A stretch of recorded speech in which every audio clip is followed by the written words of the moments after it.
Si fa sempre più complicata la posizione della cooperativa Ecofficina Educational, che a Padova gestirà nel 2016 qualcosa come 1200 migranti, tra cui Prandine e Bagnoli, e che ha vinto tutti gli appalti pubblici emessi dalla prefettura portando a casa milioni di euro.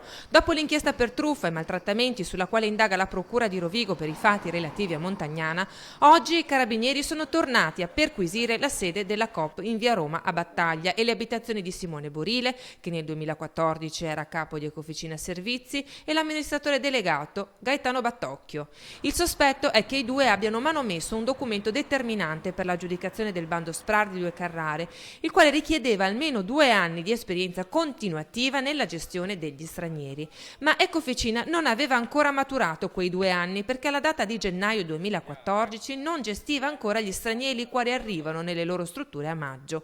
Insomma, i 2 responsabili della cooperativa sono sospettati di aver falsificato gli atti, in particolare questo in cui si vede chiaramente la firma del 6 gennaio, peraltro giorno dell'Epifania in cui tutti gli uffici pubblici sono chiusi, mentre invece quello originale della prefettura sarebbe stato firmato il 14 maggio.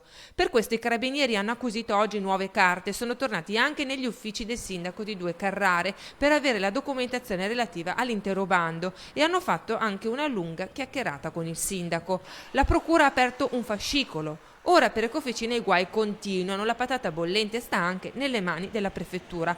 Con tutte queste indagini in corso sono in molti a chiedersi se non sia opportuno sospendere gli affidamenti in attesa che la magistratura faccia il suo corso.